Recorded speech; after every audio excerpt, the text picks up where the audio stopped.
여러분, 혹시 이런 생각해 본 적 없으세요? 전 세계 모든 나라가 빚더미에 앉아 있다는 사실 말입니다. 아니, 그냥 빚이 아니라 정말 천문학적인 빚이죠. 세계 최강대국 미국만 해도 국가부채가 38조 달러, 우리 돈으로 무려 5경 원이 넘습니다. 역사상 최고치예요. 유럽연합은 14조 달러, 옆나라 일본은 9조 달러에 가깝습니다. 심지어 사우디아라비아처럼 기름이 펑펑 쏟아지는 자원부국이나 독일이나 중국 같은 수출 대국들조차 어마어마한 빚을 지고 있습니다. 자, 여기서 진짜 기묘한 패러독스가 생겨납니다. 모든 나라가 빚을 지고 있다면 도대체 누구에게 빚을 지고 있는 걸까요? 외계인에게라도 빚을 졌다는 걸까요? 이 복잡한 돈의 흐름 속에서 길을 잃지 않고 경제적 지혜의 통찰력을 얻고 싶으시다면 지금 바로 구독과 좋아요 버튼 잊지 마세요. 여러분의 자산을 한 단계 레벨업하는 첫걸음이 될 겁니다. 사실 이 빚이라는 것은 단순히 부담스러운 짐이 아닙니다. 오늘날 우리가 사는 현대 자본주의 세계를 떠받치는 보이지 않는 건축물, 바로 그 자체입니다. 인류가 치렀던 모든 전쟁, 모든 경제 호황, 모든 금융위기, 그리고 그로부터의 모든 회복 과정은 전부 IOU, 즉 내가 갚아야 할 돈이라는 보이지 않는 비계 위에 세워져 있습니다. 그리고 이 채권자와 채무자의 거미줄을 끝까지 따라가다 보면 우리는 아주 불편한 진실과 마주하게 됩니다. 이 세상은 다른 누군가에게 빚을 지고 있는 것이 아닙니다. 세상은 바로 자기 자신에게 빚을 지고 있습니다. 하지만 그렇다고 해서 모두가 이 시스템에서 공평하게 이득을 보는 것은 절대 아닙니다. 인류가 어떻게 이 지경까지 왔을까요? 전 세계 총부채가 315조 달러, 전 세계 경제 규모의 거의 3배에 달하는 이 거대한 빚의 바다에 잠기게 된 그 시작점을 알려면 우리는 시간을 거슬러 올라가야 합니다. 신용카드를 긁거나 온라인 송금을 하기 수백 년 전으로 말이죠. 국가 부채라는 개념은 월스트리트의 화려한 빌딩에서 탄생한 게 아닙니다. 바로 전쟁의 포화 속에서 태어났습니다. 때는 1694년 영국이 숙적 프랑스와 한창 전쟁을 치르던 시절이었습니다. 전쟁이 길어지자 영국의 국고, 즉 금이 바닥나기 시작했습니다. 다급해진 왕은 상인 계층에게 손을 벌렸습니다. 미래에 걷어들일 세금을 담보로 꾸준한 이자를 지급하겠다는 파격적인 조건을 내걸었죠. 상인들은 왕의 미래, 즉 국가의 미래에 투자했고 그렇게 왕실에 전쟁 자금을 대주었습니다. 이 새로운 금융계약을 관리하기 위해 새로운 기관이 설립되었으니 바로 세계 최초의 중앙은행 중 하나인 영란은행입니다. 이건 정말 혁명적인 사건이었습니다. 역사상 처음으로 정부가 아직 가지지 않은 돈, 즉 미래의 돈을 끌어다 쓸 수 있게 된 겁니다. 그리고 그 대가로 돈을 빌려준 사람들은 거의 신비로운 가치를 지닌 무언가를 손에 넣었습니다. 바로 미래 세대가 갚아나갈 국가의 약속이었죠. 이 약속은 증서가 되어 시장에서 거래되고 사고 팔 수 있게 되었습니다. 이것이 바로 현대 금융 시스템의 씨앗이 된 국채의 탄생이었습니다. 이 아이디어는 곧 유럽 전역으로 퍼져나갔습니다. 프랑스가 이를 채택했고 네덜란드는 더 정교하게 다듬었으며 갓 독립한 신생 국가 미국은 이 시스템을 아주 적극적으로 받아들였습니다. 처음에는 독립전쟁 자금을 마련하기 위해, 나중에는 서부 개척 자금을 조달하기 위해서였죠. 어느새 국가부채는 약함의 상징이 아니라 그 나라의 신용도를 보여주는 상징이 되었습니다. 빚을 질 수 있는 능력이 곧 통치할 수 있는 능력이 된 것입니다. 과거의 제국들이 황금을 얻기 위해 영토를 정복했다면 새로운 제국들은 이자를 얻기 위해 채권을 발행했습니다. 전쟁터는 땅에서 대차대조표 위로 옮겨졌습니다. 그로부터 3세기가 흐른 지금, 빚은 세계에서 가장 활발하게 거래되는 수출품이 되었습니다. 미국은 38조 달러, 일본은 9조 달러의 빚을 지고 있고 전 세계의 빚은 약 100일마다 1조 달러씩 늘어나고 있습니다. 모든 국가는 빚을 지고 모든 은행은 돈을 빌려주며 모든 시민은 세금, 저축, 연금을 통해 알게 모르게 채무자인 동시에 채권자가 되어 있습니다. 자, 그럼 진짜로 밧줄의 반대편 끝을 잡고 있는 사람은 누구일까요? 먼저 미국부터 들여다보죠. 미국의 빚은 단순히 한 국가의 빚이 아니라 전 세계적인 빚이기 때문입니다. 38조 달러라는 어마어마한 빚 중에서 절반가량은 정부기관이 아닌 민간 투자자들이 보유하고 있습니다. 그리고 그 민간 투자자의 약 3분의 2는 미국 내 기관들입니다. 은행, 연기금, 뮤추얼 펀드, 보험사, 그리고 중앙은행인 연방준비제도 자신이죠. 나머지 3분의 1, 약 9조 달러만이 해외에 있습니다. 해외 채권자 1위는 일본으로 약 1조 달러, 그 다음이 중국으로 약 8천억 달러, 그리고 영국, 룩셈부르크, 벨기에 순입니다. 그러니까 흔히들 미국이 중국에 빚을 졌다고 말하는데 이건 기술적으로는 사실이지만 전체 빚의 약 2%에 불과한 아주 작은 부분일 뿐입니다. 대부분의 미국 빚은 말 그대로 미국이 미국에게 진 빚입니다. 이 순환고리가 어떻게 작동하는지 볼까요? 미국 재무부가 국채를 발행합니다. 그러면 미국의 은행이나 펀드들이 이 국채를 삽니다. 종종 연준이 이 국채를 다시 사들이면서 그 과정에서 새로운 달러를 찍어냅니다. 미국 시민들은 세금을 내서 이 국채의 이자를 갚고 그 이자는 다시 미국인들의 은퇴연금 계좌로 흘러들어갑니다. 완벽한 메비우스의 띠이자 거울의 방과도 같습니다. 빚은 분명히 존재하지만 채권자는 바로 그 시스템의 또 다른 모습일 뿐인 거죠. 그리고 이 순환 구조는 미국을 넘어 전 세계로 확장됩니다. 일본은 미국 국채를 사들여 미국에 돈을 빌려줍니다. 미국은 IMF를 통해 유럽에 돈을 빌려줍니다. 유럽은 세계은행을 통해 개발도상국에 돈을 빌려주고 개발도상국들은 또다시 자신들의 외환보유고를 서구의 안전자산인 국채에 투자함으로써 선진국에 돈을 빌려주는 셈이 됩니다. 이건 마치 전 지구가 둘러앉아 폭탄 돌리기 게임을 하는 것과 같습니다. 단, 그 폭탄은 약속으로 만들어져 있죠. 모든 나라가 다른 나라의 차용증을 들고 있고 모든 차용증은 또 다른 차용증에 의해 담보됩니다. 이건 마치 모든 플레이어가 옆 사람에게 칩을 빌려서 하는 포커 게임과도 같습니다. 이 게임이 계속될 수 있는 유일한 규칙은 아무도 테이블을 떠나지 않는다는 것뿐입니다. 그런데 이 시스템에는 제4의 플레이어가 있습니다. 바로 시장 그 자체입니다. 모든 국채 뒤에는 수십조 달러의 자산을 굴리는 기관들의 네트워크가 존재합니다. 헤지펀드, 연기금, 국부펀드, 그리고 각국의 중앙은행들이죠.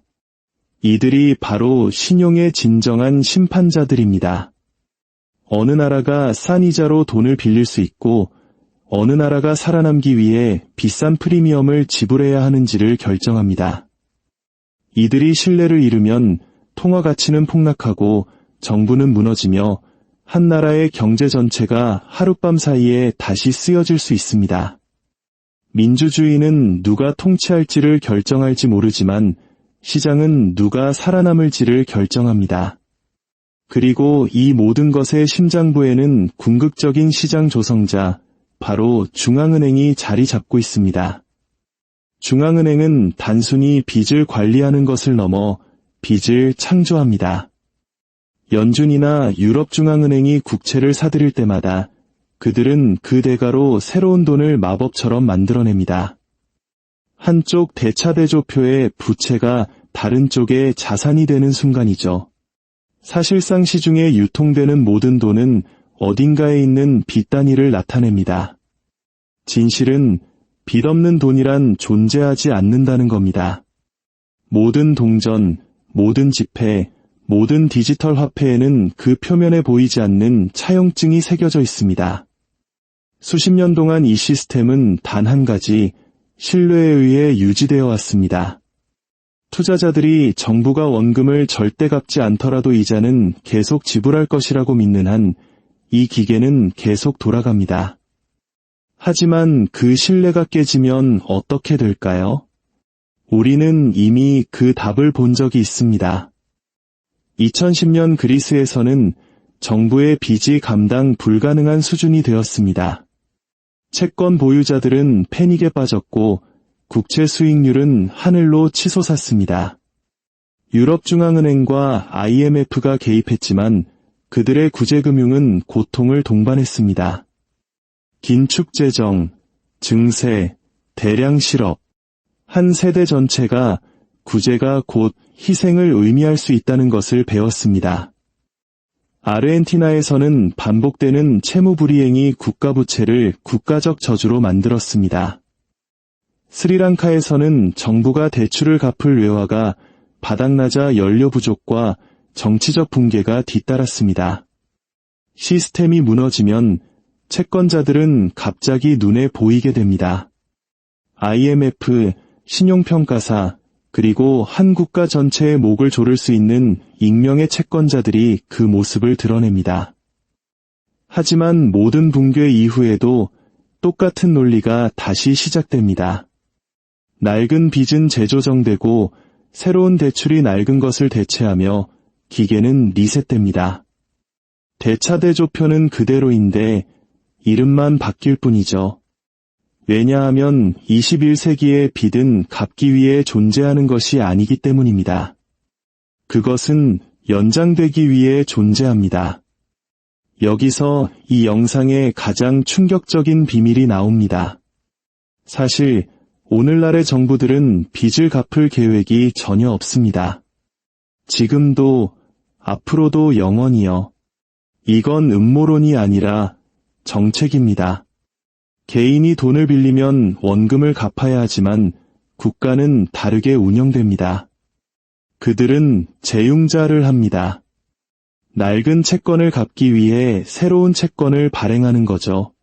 경제학자들은 이를 부채 롤오버라고 부릅니다. 이자는 진정한 상품이 되고 안정성을 유지하기 위해 지불하는 월세가 되는 것입니다. 이제 세계 경제는 그 월세에 의존하고 있습니다. 숨을 쉬기 위해 계속 헤엄쳐야 하는 상어처럼 금융 시스템은 살아남기 위해 계속 돈을 빌려야 합니다. 상환이 아니라 신뢰로 돌아가는 시스템인 거죠. 미국은 38조 달러의 빚을 절대 갚지 않을 겁니다. 영원히 재융자할 겁니다. 일본은 수십 년 동안 바로 그 일을 해왔습니다. 일본의 부채는 GDP의 250%를 초과하지만 국채 수익률은 거의 제로에 가깝습니다. 투자자들은 돈을 돌려받기를 기다리는 게 아닙니다. 그들은 계약을 갱신하기를 기다리고 있습니다. 왜냐하면 그들에게 정부 부채는 부채가 아니라 현존하는 가장 안전한 담보물이기 때문입니다. 미국 국채는 차용증으로 간주되지 않습니다. 그것은 돈 그 자체로 취급됩니다. 연기금이 보유하고 은행이 담보로 사용하며 중앙은행이 준비금으로 계산합니다. 만약 정부가 실제로 빚을 다 갚으려고 시도한다면 전 세계 시스템 전체가 붕괴할 겁니다. 워싱턴이 빚진 돈을 마지막 1달러까지 갚기로 결정했다고 상상해보세요. 전 세계의 은행과 펀드들은 가장 안정적인 자산을 잃게 될 겁니다. 달러 공급은 줄어들고 디플레이션이 닥치며 경제는 안으로 무너져 내릴 겁니다. 그래서 정부들은 정반대의 일을 합니다. 무모하게가 아니라 리드미컬하게 더 많은 빚을 발행합니다. 빚은 자본주의의 심장박동이 되어 모든 주택담보대출, 연금, 그리고 지구상의 모든 시장을 통해 고동치고 있습니다. 정치인들이 예산 균형을 맞추거나 국가 부채를 갚겠다고 약속할 때 그들은 환상을 팔고 있는 겁니다. 목표는 빚을 없애는 것이 아닙니다. 빚을 지속 가능하고 감당 가능하며 믿을 수 있게 유지하는 것입니다. 그래서 이 시스템은 믿음 위에서 멈추지 않고 계속 달려갑니다. 일단 믿음이 사라지면 숫자는 더 이상 중요하지 않게 되니까요. 이것이 바로 국가부채의 진짜 비밀입니다. 계획은 처음부터 빚을 갚는 것이 아니었습니다. 계획은 세상이 갚을 것이라고 계속 믿게 만드는 것입니다. 그것은 신뢰의 폐쇄회로입니다. 그리고 그 신뢰가 유지되는 한 숫자는 무한정 늘어날 수 있습니다. 하지만 그 신뢰는 공평하게 공유되지 않습니다. 우리가 우리 자신에게 빚을 졌다고 말할 때 그건 절반만 맞는 말입니다. 이자 지급은 사회 전체에 고르게 흐르지 않습니다. 그것은 납세자와 노동자들로부터 빚을 보유한 기관과 투자자들에게로, 즉 아래에서 위로 흐릅니다. 빚은 단순히 국가 간의 이전이 아닙니다. 그것은 계급 간의 이전입니다. 이것이 바로 전 세계적인 불평등과 부채가 함께 증가하는 이유입니다. 이 시스템은 빚을 소유한 사람들에게 보상하고 빚을 갚는 사람들을 벌합니다. 이 구조 안에서 채권자는 악당이 아니고 채무자는 희생자가 아닙니다. 그들은 같은 기계의 두 반쪽일 뿐입니다. 문제는 엔진의 연료가 떨어졌을 때 발생합니다. 새로운 차입이 더 이상 과거의 약속을 따라잡을 수 없을 때 말이죠. 그리고 그날이 오면 채권자는 누구인가? 라는 질문은 이론적인 것이 아니라 고통스럽게 개인적인 것이 됩니다. 이 거대한 글로벌 피라미드의 꼭대기에는 비난할 단 하나의 얼굴이 없습니다. 중국도, 월스트리트도, IMF도 아닙니다. 그들 모두와 바로 우리 자신입니다. 현대 금융 시스템은 빚 자체를 돈으로 바꿔놓았습니다. 정부가 발행하고 은행이 증식시키며 투자자가 거래하고 시민들이 의존합니다. 채무자와 채권자의 경계는 알아볼 수 없을 정도로 흐려졌습니다. 한때 빚은 속박을 의미했지만 오늘날 그것은 균형을 의미합니다. 하지만 그 균형이 무너지고 신뢰가 깨진다면 환상은 끝나고 우리는 빚의 진정한 본질을 다시 떠올리게 될 것입니다. 그것은 바로 영원히 지킬 수는 없는 약속이라는 것을 말입니다.